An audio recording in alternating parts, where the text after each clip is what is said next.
आतंक के अंत के लिए गोली, लेकिन अमन की चाह है तो बोली। तो पहला असूल है विक्टर फोर्स का मिनिमम यूज ऑफ फोर्स, कम से कम, और सेकंड है मिनिमम कोलैटरल डैमेज। दुश्मन कितना ही खतरनाक क्यों न हो, भारतीय सेना के सामने टिक नहीं पाता। अभी आपने अपने ऊपर अटैक हेक्टर उड़ते हुए देखे, ये सब है हमारे पास, पर ये इसीलिए नहीं करते क्योंकि हमें पता है कि ये मेरे अपने भाई हैं।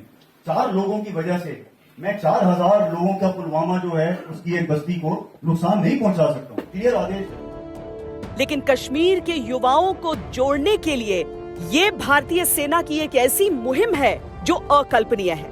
अगर आपको लगता है कि आपका मोबाइल वापस नहीं मिलता, मेरा आज आदेश है, कोई भी मोबाइल आपका 15 मिनट से ज्यादा रिटेन नहीं होगा। मंजूर है?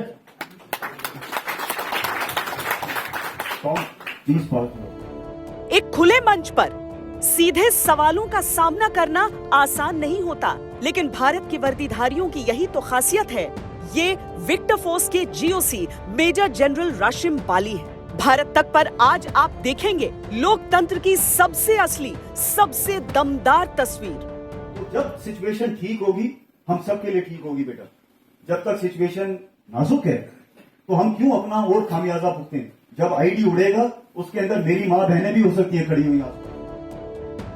इस संवाद के जरिए भारतीय सेना कश्मीरी युवाओं के मन में उठने वाले हर सवाल का मुकम्मल जवाब देना चाहती है, ताकि किसी भी तरह का कोई प्रोपेगेंडा जीवित न रह पाए। ऐसे कार्यक्रमों के जरिए सेना का एकमात्र मकसद है कश्मीर में लोकतंत्र को मजबूत करना, जनता को ये बताना कि घाटी में सेना की मौजूदगी का मतलब है शांति, दुश्मन का सफाया और पूरे जम्मू कश्मीर की तरक्की।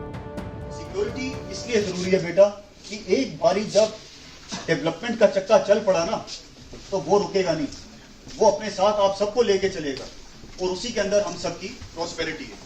सिक्योरिटी को ठीक करना हम सबकी जिम्मेवारी है, और उसके अंदर 2 ही मेन प्लेयर होते हैं, एक है आवाम, पर आवाम से ज्यादा यूथ। मेरे जैसे बूढ़ों का कोई रोल नहीं, रोल इन लोगों का है और आपका है। अगर हम एक दूसरे से डायलॉग ही नहीं करेंगे, एक दूसरे को समझेंगे नहीं, तो ये दूरियां दूर कैसे होंगी। आप संगेबाजी करोगे, उसके अंदर गाली आएगी, वो बंदा उस पर जोर चलाएगा, दूरियां बढ़ती रहेंगी। अगर आपकी तरफ से एक इंटेलिजेंट कोऑपरेशन होगी और आप ऑनेस्ट फीडबैक इन सबको दोगे, तो यकीनन तौर पर मेरे पास कोई 5 पॉइंट आएगा ही नहीं कि साहब वो बैरियर ऊंचा है या छोटा है। इन सब के अंदर इतनी अथॉरिटी है कि उस बैरियर को ये अभी अभी तबाह कर दें। इनको मेरे से पूछना भी नहीं पड़ता। तो I urge all of you, youth of Pulwama, to open up your hearts and reach out to them. इस पहल के तहत आवाम को सेना की कार्रवाई, सेना के ऑपरेशन, एनकाउंटर को लेकर सेना के तौर तरीकों से जुड़े कोई भी सवाल पूछने की छूट थी। मेजर जनरल राशिम बाली ने कठिन से कठिन सवालों के जवाब कुछ इस अंदाज में दिए कि वहां मौजूद आवाम उनकी इस बेबाकी को सलाम करने से खुद को रोक नहीं पाई। बाकी हम लोग बाहर में और वहां पर हम लोग अपनी चर्चा जारी रखेंगे, और ये पहल है। आप मेरे को जितनी बारी बुलाओगे, जितनी तादाद में बुलाओगे, मैं फिर आ जाऊंगा, और आप जितनी बारी आना चाहते हो। इस दौरान सेना ने वहां की आवाम को बहुत बारीकी से ऑपरेशन के दौरान उठाए जाने वाले जरूरी कदमों के बारे में बताया और ये समझाया कि आखिर उस हालात में सेना ने वैसा कदम क्यों उठाया। साथ ही दुश्मनों के इरादों को एक्सपोज करते हुए बताया कि जो पाकिस्तान कश्मीर में इस्लाम की पैरोकारी करने का दावा करता है, वो खुद कैसे इस्लाम और इंसानियत का दुश्मन है। पाकिस्तान का जो कार्रवाई उसने वहां पे 79 में करी, उसी का रेप्लिका यहाँ पर बिल्कुल 1989 में शुरू हुई, जब वहां से यूएसएसआर को पीछे निकलना पड़ा। राइट? जब यहाँ के ऊपर तंजीमों ने अपना इंडिपेंडेंस वाली बात करनी शुरू करी, तो वो तंजीमों को सॉर्ट आउट करना शुरू कर दिया, और वो तंजीमें जो कि उसका एजेंडा चला सकती हैं, उनको आगे डालने की कोशिश करता गया। धीरे धीरे करके जो आपकी सो कॉल्ड आजादी के स्लोगन थे, वो भी धीरे धीरे चेंज होने लगे।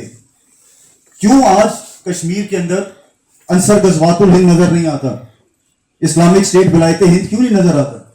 इसलिए नहीं नजर आता क्योंकि उन दोनों तंजीम की जो आइडियोलॉजी है वो पाकिस्तान के अगेंस्ट है।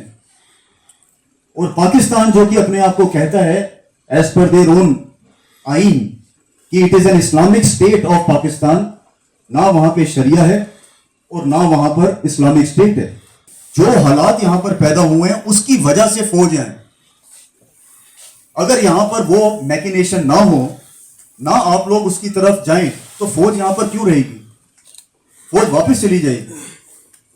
जब मैं यहां पर 2006 में था, उससे पहले 2003 में जब सीज फायर हुआ था, तकरीबन हालात बिल्कुल नॉर्मल आ गए थे। ये फिर एकदम से क्यों बढ़े?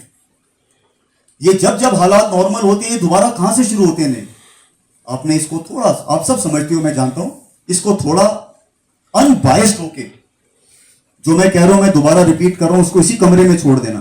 पर मीडिया के ऊपर जो आप देखते हो अनबायस्ड कमेंट्रीज पढ़ा करो आसपास के मुल्कों की भी, आपको लार्जर पिक्चर समझ आएगी। तीखे से तीखे सवालों का मोहब्बत से ऐसे सामना करना और पूरी ईमानदारी से जवाब देने की असली हिम्मत तो भारतीय सेना ही कर सकती है, जिनकी नीति, नियत और नियम में सर्वदा देश और देशवासियों का हित सर्वप्रथम है। ब्यूरो रिपोर्ट, भारत तक।